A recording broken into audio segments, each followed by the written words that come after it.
할렐루야. 우리 옆에 있는 분들과 인사하겠습니다. 당신의 요새를 무너뜨리십시오. 밑도 끝도 없이 요새를 무너뜨리라니까 무슨 요새인지 잘 모르시겠죠. 오늘 말씀을 통해서 우리가 무너뜨려야 되는 요새가 무엇인지에 대해서 함께 생각해 볼 수 있는 시간 되었으면 좋겠습니다. 오늘은 내 요새를 무너뜨리라 라는 제목으로 하나님 말씀 증거하겠습니다. 사람은 다 누구나 자기의 인생에서 성공을 거두고 싶어 합니다. 여기도 그렇죠. 모두 다 성공적인 인생을 살고 싶지 않으십니까? 성공이란 말은 참 좋아해요. 또 내 자녀들도 또 성공적인 인생을 살고 싶어 합니다.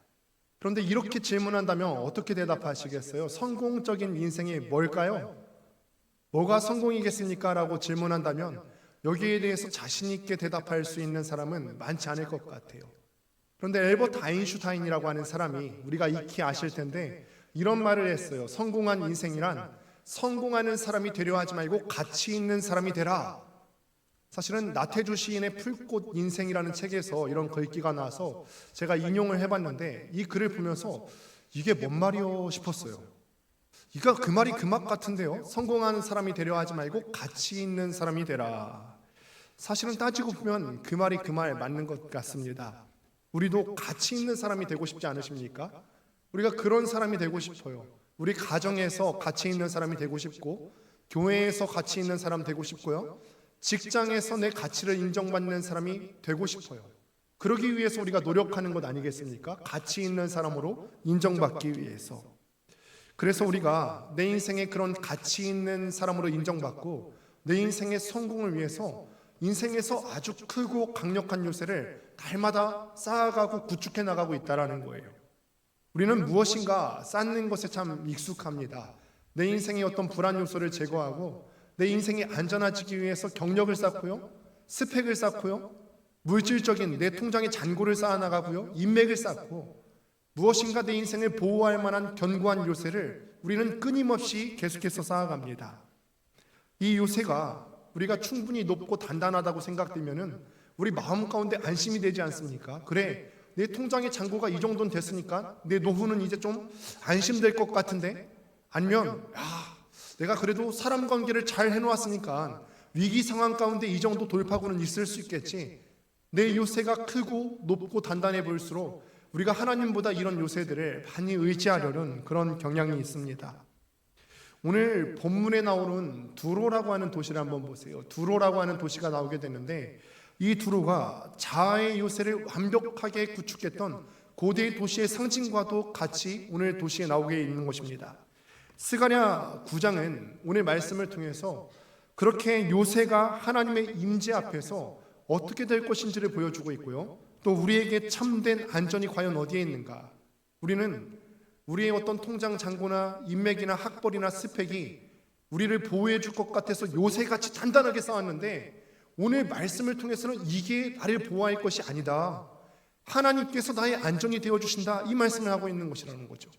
오늘 말씀을 통해서 하나님께서 우리의 참된 요새가 되어주신다는 사실을 다시 한번 확인하는 시간 되었으면 좋겠습니다. 스가랴는 먼저 이스라엘 주변 강대국들에 대해서 이따르게 심판 말씀을 내립니다. 하드락, 다메섹, 그리고 다맛, 그리고 오늘 지중해 일대에서 무역으로 부귀와 온통 돈을 모았던 두로와 시돈에 이르기까지 다 심판 말씀을 예언하게 됩니다. 3절을 보면 두로를 이렇게 묘사하는데 3절 말씀을 같이 한번 읽습니다. 시작. 두로는 자기를 위하여 요새를 건축하며 은을 티끌같이 금을 거리에 진흙같이 쌓았도다. 아멘. 두로, 우리에게 다 익숙한 도시일 것 같습니다. 두로는 한 번쯤 다 들어보셨죠? 어디서 들어봤나 했더니요, 예전에 솔로몬이 왕궁을 건설할 때 두로에서 백향목도 제공해 주고요, 이거를 일하는 일꾼도 보내줬던 것을 우리가 볼 수가 있어요. 성공과 번영을 상징하는 도시가 바로 이 두로라는 도시입니다. 두로는요, 성공과 번영을 상징하는 도시인데 지금 도시를 보시면요, 왼쪽에 있는 지도가 현재 있는 두로의 위치예요. 맨 왼쪽에 끄트머리 꼭지처럼 이렇게 나와 있는 게 두로고요. 그런데 두로는 지금은 육지로 이렇게 연결되어 있지만 이 당시 성경에 나왔을 때만 해도 오른쪽 지도와 같은 모양입니다. 섬으로 되어 있었고 가운데에는 약 800m 넓이의 바다가 관통하고 있었어요. 두로 섬을 보시게 되면은 오른쪽에 두로 섬을 보시면은 오른쪽 해안에 두 개의 항구가 있었는데 두로는 이 두 개의 항구를 통해서 무역을 많이 했던 도시고 이 무역을 통해서 부귀와 명예를 쌓았던 그런 도시입니다. 그래서 오늘 말씀을 통해서 막대한 부를 축적하게 됐는데 오늘 본문 3절을 보시면 그 도시에 돈이 얼마나 많았냐? 은이 티끌같이 많았대요. 은이 티끌같이 많았고요. 금은 얼마나 많았다고요? 거리에 진흙같이 많았다. 우리도 그랬으면 좋겠습니다. 거리에 진흙같이 금이 우리 집안에도 넘쳤으면 좋겠습니다. 이렇게 돈이 많았다라는 거예요. 그래서 두로라고 하는 도시는요, 부귀와 돈의 상징입니다. 두로는 이스라엘 북쪽에 위치해 있는 도시인데요, 시돈이나 다른 도시들과 연합체를 이루어서 세계사 가운데서는 두로를 포함해서 이 도시 연합체를 뭐라고 부르냐면 페니키아라고 부릅니다. 페니키아. 우리 중학교 고등학교 때 가면은 세계사 가운데 이 페니키아를 보게 되거든요. 왜냐하면 인류 역사의 발상지 중에 하나이기 때문에 페니키아는 굉장히 고대 문명에서 중요한 지역입니다. 그런데 이 페니키아라고 하는 말이 어디서 나왔냐면은 자주색 염료를 뜻하는 단어에서 페니키아라고 하는 단어가 나오게 됩니다. 그러니까 두로라고 하는 도시는 자주색 염색과 관련된 도시겠죠. 그런데 자주색 염색이라는 말이 왜 중요하냐면 고대만 해도 자주색 염색은 흔히 있을 수 있는 게 아니에요. 로마 시대의 어떤 사극이나 옛날 사극 같은 것들을 보면은 왕족들이 주로 보라색 가운 같은 걸 입지 않습니까? 당시 보라색 옷은요, 왕족들만 입을 수 있는 옷이에요. 왜냐하면 보라색이라고 하는 염료 자체가 흔히 구할 수 있는 것이 아니라 이 보라색 염료는 뿔 고둥에서 구할 수 있는데 뿔 고둥 12,000마리에서 1.2g을 얻을 수 있습니다. 그러니까 뿔 고둥을 12,000마리를 잡아와요. 그러면 얻을 수 있는 자주색 염료는 1.2g. 1.2g이면 얼마나 될까요? 겨우 코딱지만큼 얻을 수 있는 거예요. 그러니까 두로는요, 이 보라색 염료를 많이 구할 수 있는 곳이었고 이걸 통해서 금과 은을 이렇게 본문에 나오는 것처럼 많이 획득할 수 있었다는 거예요. 그런데 경제적인 것만 두로가 이렇게 요새를 쌓아 올렸던 것이 아니라 군사적으로도 보시면 난공불락의 요새입니다. 다시 한번 지도를 보실게요. 다시 한번 지도를 보시면 여러분들 화면 보실 때 오른쪽에 있는 지도가 성경에 나왔을 당시의 두로의 지도인데 보시면 섬으로 이루어져 있잖아요. 그런데 항구가 있었던 동쪽 해안선을 제외하고 나머지 3면은요 해안 절벽으로 이루어져 있어요.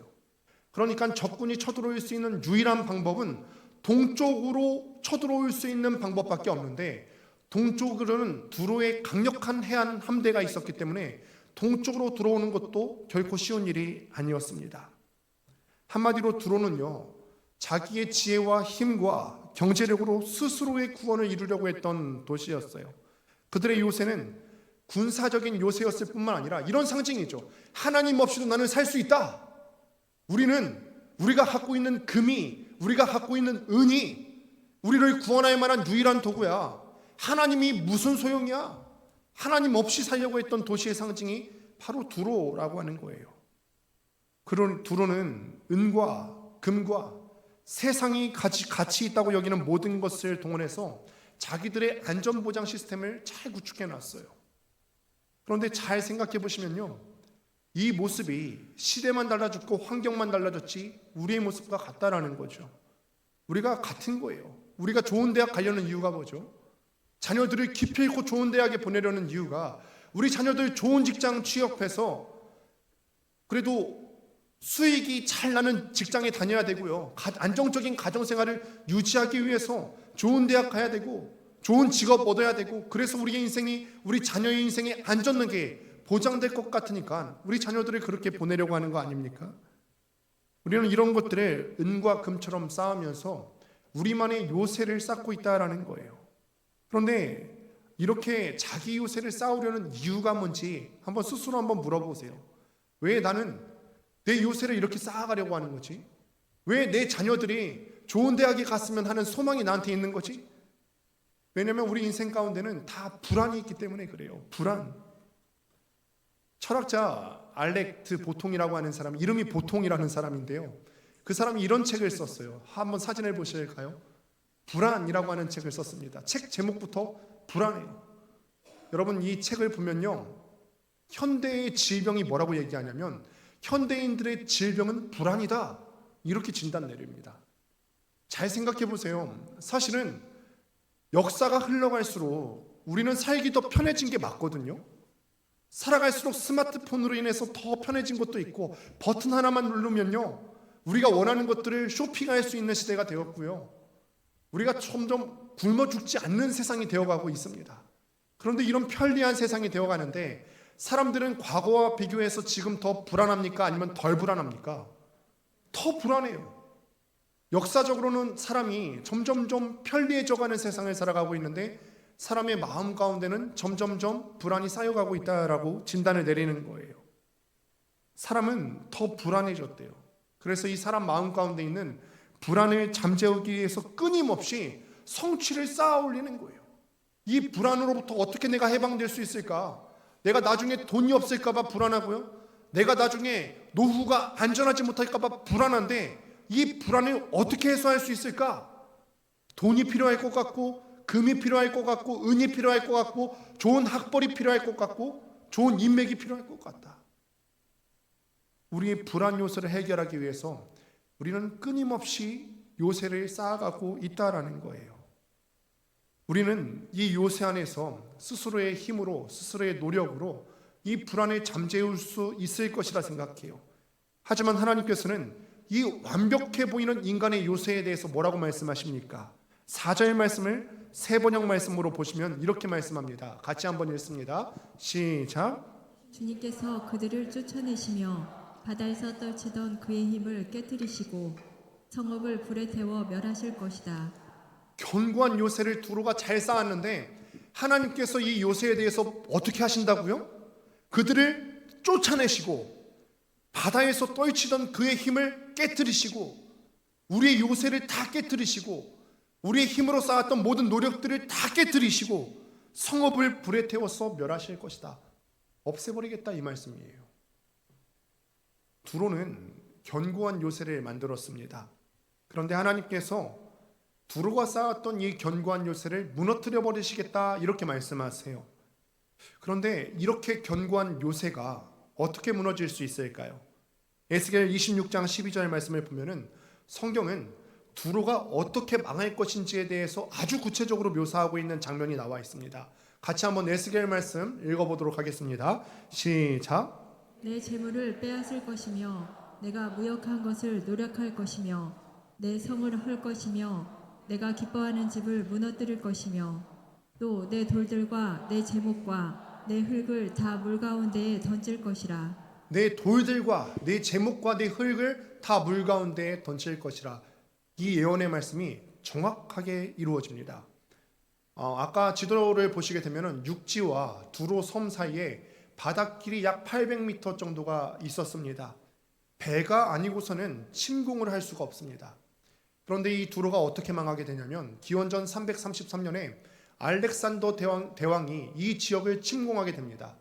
그런데 알렉산더 대왕이 침공할 때 문제가 하나 있는 거예요. 어떤 문제가 있었냐면 알렉산더 대왕의 군대는 강력한 육군은 있었지만 해군은 거의 전무하다시피 했어요.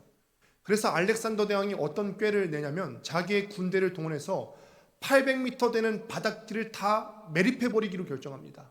그래서 3년 동안 자기의 군대를 동원해서 모든 흙과 돌을 이용해서 그 바닷길을 다 매립해버려요. 그래서 과거에는 섬이었는데 지금 현재 지도는 어떻게 됐었죠? 육지가 돼버렸죠. 이거 알렉산더 대왕이 매립해버린 거예요. 성경이 그대로 이루어진 거죠. 성경에 나온 대로요, 돌들과 흙을 물에 넣어서 알렉산더 대왕이 매립해버린 거예요. 그렇게 두로가 망하게 됩니다. 하나님의 말씀은 이렇게 한치의 착오 없이 정확하게 이루어지는 것인 줄 믿습니다. 이렇게 두로가 멸망하게 됩니다. 두로가 망하게 되니까 두로의 붕괴는 주변 블레셋 도시들에게 큰 충격을 주게 됩니다. 아스글론, 가사, 에그론 이런 도시들이 보고서 두려워하면서 소망을 잃게 되는데 이 도시들은요, 블레셋의 주요 도시들 중에 하나입니다.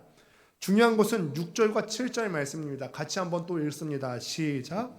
아스돗에서 잡족이 거주하리라. 내가 블레셋 사람의 교만을 끊고 그의 입에서 그의 피를 그의 입 사이에서 그 가증한 것을 제거하리니 그들도 남아서 우리 하나님께로 돌아와서 유다의 한 지도자같이 되겠고 에그로는 여부수 사람같이 되리라.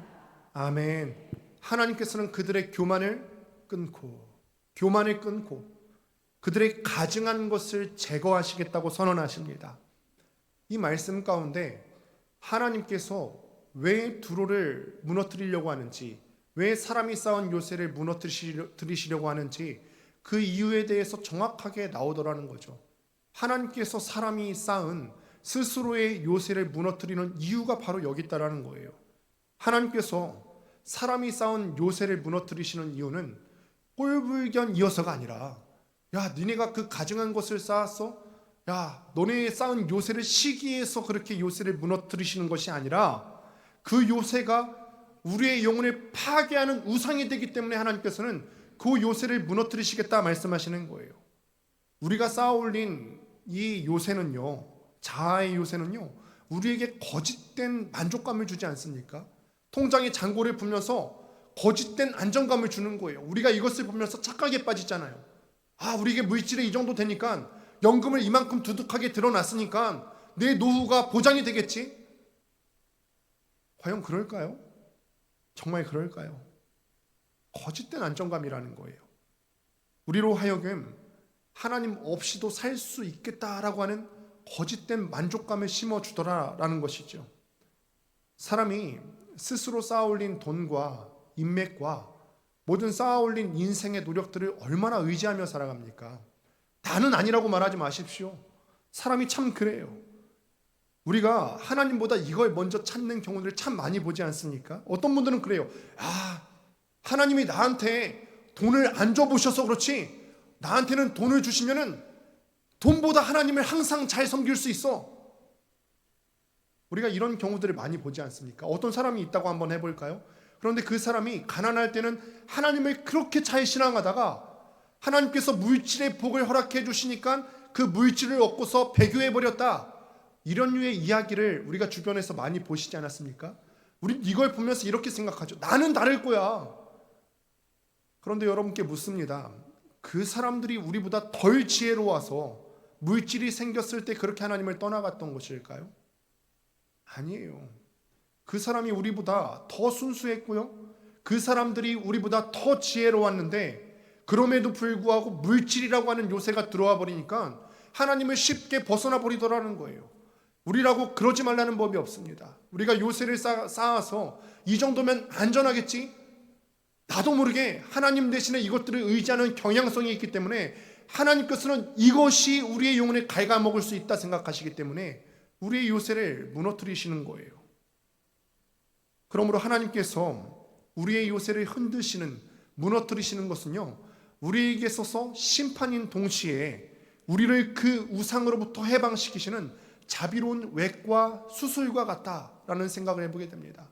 이 요새가 있으면은 잠깐은 우리의 인생이 편할 수 있지만 우리가 이 요새를 통하여서 우리의 영혼이 갉아먹어질 수 있기 때문에, 이 요새가 있으면 우리의 영혼이 망할 수 있기 때문에 하나님께서 우리의 영혼이 망하는 것을 막기 위해서 이 요새를 무너뜨리시는 거죠.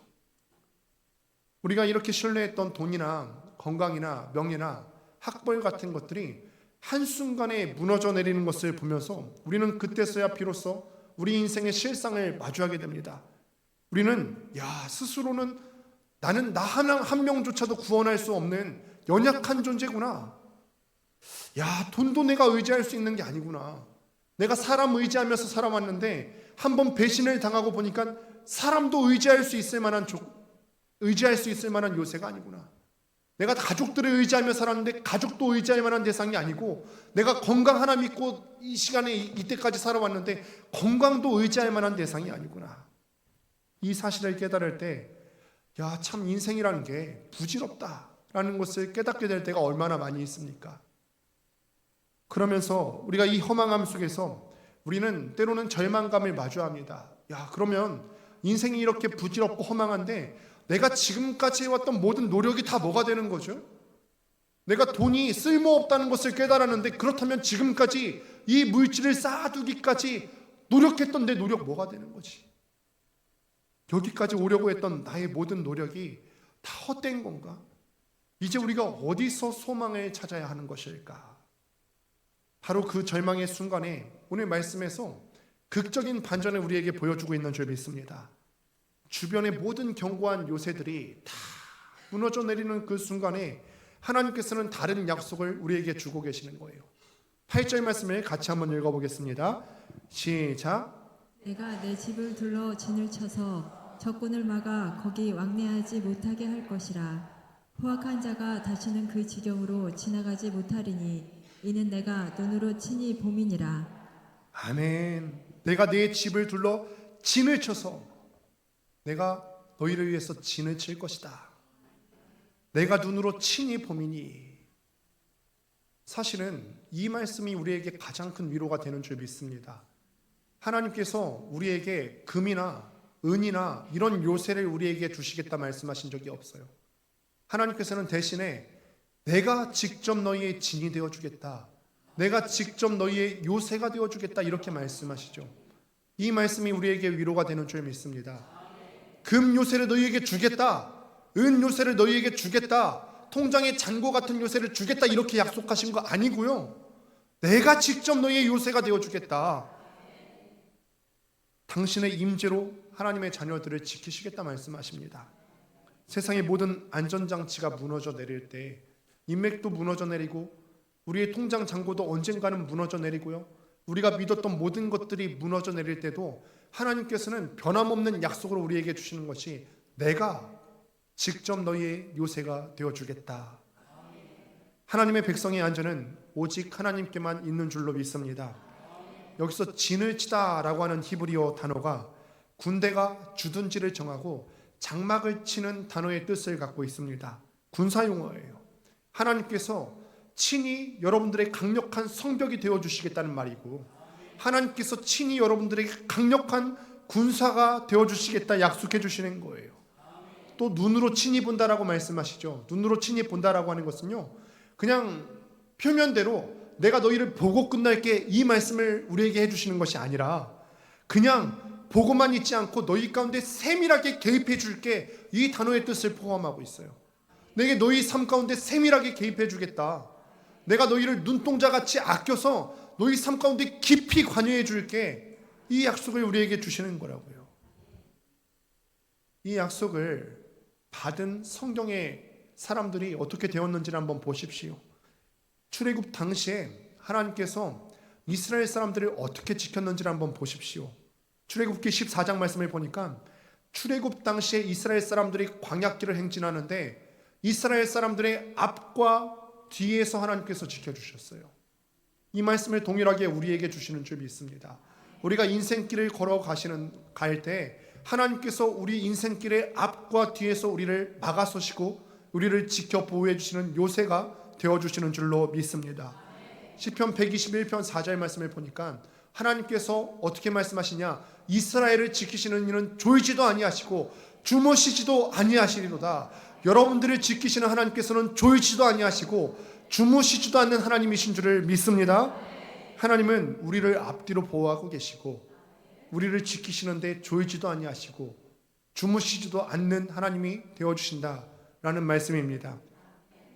그런데 이 말씀이 사실 우리한테 이미 이루어졌습니다.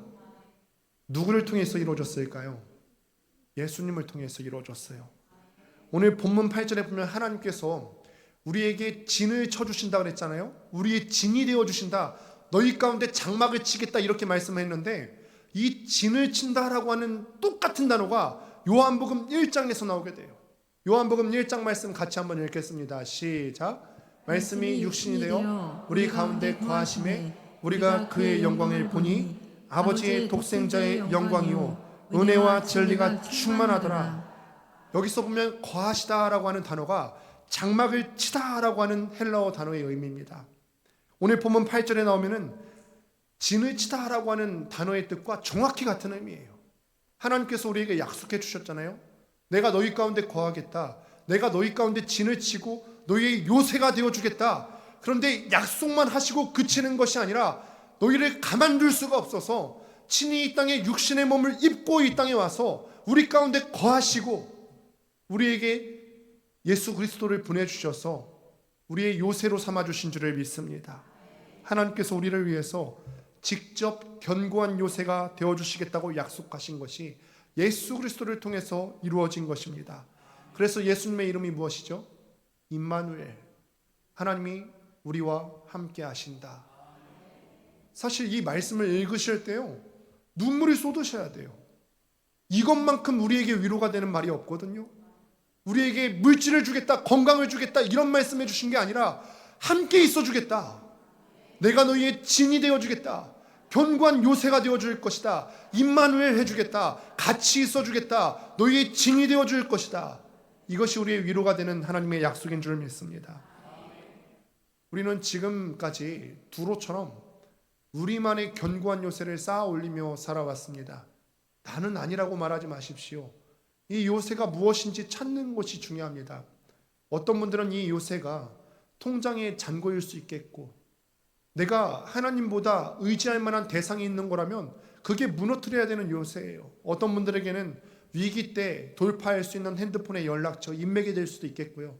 어떤 사람들은 난 가족이면 충분해, 가정만 있으면 돼. 때로는 가정도 무너뜨려야 되는 견고한 요새일 수 있어요. 하나님보다 가정이 우선될 때 그 가정은 무너뜨려야 되는 요새예요. 어떤 분들은 건강 믿고 살아가다가 이 무너뜨려야 되는 요새가 건강이 될 수도 있겠죠. 우리가 두로처럼 견고하게 쌓아 올렸던 우리의 요새가 무엇인지를 정확하게 살펴볼 수 있게 되기를 소원합니다. 하나님께서는 이 교만의 요새를 심판하세요. 우리도 우리가 쌓아 올린 교만한 요새 때문에 심판을 받을 수밖에 없습니다. 그런데 이 모든 진노가 우리가 받는 것이 아니라 십자가 위에 그리스도께 쏟아졌다라는 거예요. 우리가 받아야 되는 이 진노와 심판이 예수 그리스도께서 이 땅에 임하심으로 말미암아 우리의 견고한 요새가 되어주셔서 우리가 받아야 되는 심판을 대신 받아주셨다. 이 요새가 우리의 심판을 막아주셨다라는 거예요. 예수님께서 우리를 대신해서 원래는 우리가 바다에 쳐놓아져야 되고요, 두로처럼요, 우리가 바다에 쳐놓아져야 되고 불에 삼켜지는 고통은 우리가 당해야 되는데 예수님께서 우리를 대신해서 이 고통을 감당해 주셨습니다. 왜 그러셨냐면 우리를 그 무너질 요새에서 구출해서 결코 흔들리지 않는 구원으로 이끌어 가시기 위해서 예수님께서 이 땅에 오신 것입니다.